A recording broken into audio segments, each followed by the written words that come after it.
And now we'd like to take you back in time through the help of a reenactment of the Children of Grace drama team to look through the eyes of Zahara, the first ever sponsored girl of Children of Grace. I'm Zahara, and I'm a child of grace. I was 8 years old when I found out that my mother was HIV positive. Initially, I did not understand what that really meant. Over the years, I started understanding that being HIV positive was something that's serious. My grandmother moved in with us to start helping me out. My mom was now a patient in our house, and that really changed my life. I remember one day my grandmother, she left me at home with my mom. We had not had much interaction. Once she got sick, she was just sleeping all the time. That day my grandmother told me to stay by her side because she would need some help. My mom, for the first time, asked me to help her out to go to the bathroom. It was too hard for me because I just didn't think it was fair. Not too long ago, she was the one helping me out.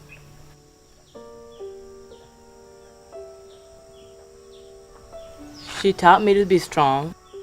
She taught me to think for myself. She taught me to go after what I want to do, not just settle for what people expect me to do. A lot of my own, motivation comes from her. I remember when my mom used to sing me to sleep. I miss the comfort of her voice.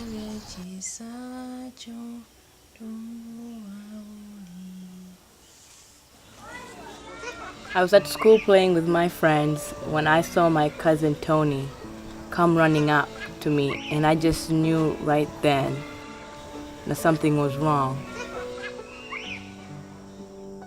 When I arrived at my house, found that there was a white curtain covered over my mom's bed. Just knew that she was finally dead. AIDS had claimed my mother's life.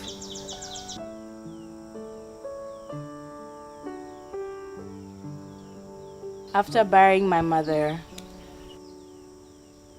my brothers and I were separated. They went with my uncles. I was left to stay with my aunt.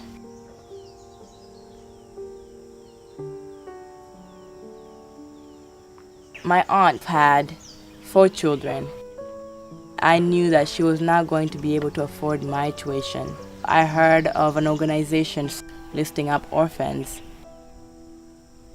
I walked 5 miles to town to put my name on the list in hope to get someone to sponsor me.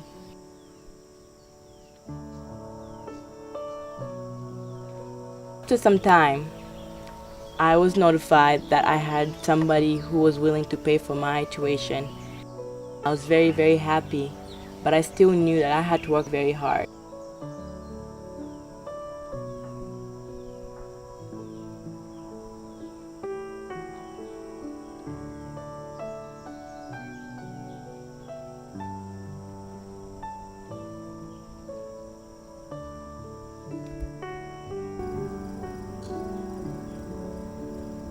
When I heard my sponsor was coming, I put on my red dress and went to greet her.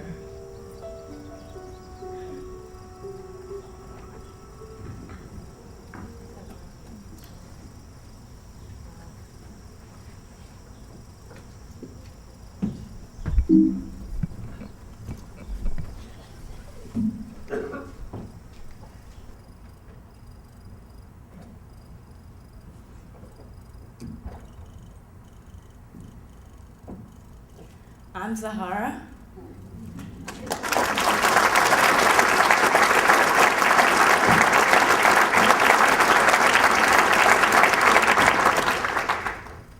I'm a child of grace, and I'm here to tell you the rest of my story. When I was finishing my primary education, my sponsor invited me to attend school here in Danville. Encouraged by my relatives, excited but very scared, I accepted. Getting a visa required multiple trips to the embassy with Marianne, but she was very persistent. And the day came when she and I finally boarded a huge plane to America. When I arrived in California, I traveled everywhere in a very nice car with concrete roads. And I remember it took me a long time to finally realize that the lights in the roads at night were reflectors, and even a longer time to adjust to a shower. In Uganda, I used to bathe by splashing water from a basin. So imagine when I stepped into a shower, turned the knob, and hot water came out. I was enrolled in 7th grade and graduated 2 years ago from Athenian. My early years at Athenian were a struggle emotionally because I had not made peace between the two people within me. A little girl that grew up in a world of extreme poverty and the loss of my mother to HIV AIDS, to now a girl carrying a cell phone and going shopping with my friends at the mall. When I started applying to the universities, I knew that someday I wanted to help educate children in Uganda so that they could find solutions to the problems of the poverty and HIV AIDS, and in turn impact our villages and the country.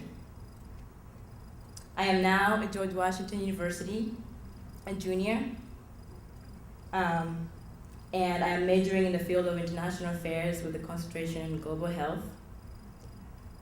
And at George Washington, I've had the opportunity to join the African Students Association. And through this organization, I've been invited to the US government-sponsored African development conferences, where I've met several and many different African leaders, ambassadors, and sometimes presidents. Through these opportunities, I'm developing a network of knowledgeable individuals working in the government and non-government institutions that are helping develop solutions to improve education and living conditions throughout Africa. This past summer, I returned to Uganda to carry out a GW research project on the Uganda educational system. I spent time in my village talking to students, teachers, and guardians about the goals they have for themselves and our community. My daily trips to my village were a clear reminder that I was truly blessed, and with this unique education opportunity, and more importantly that I have a huge responsibility to advocate and work for change in the educational system after I graduate at George Washington. I believe that better educational opportunities will provide future generations with the skills and opportunities to fight poverty and HIV AIDS.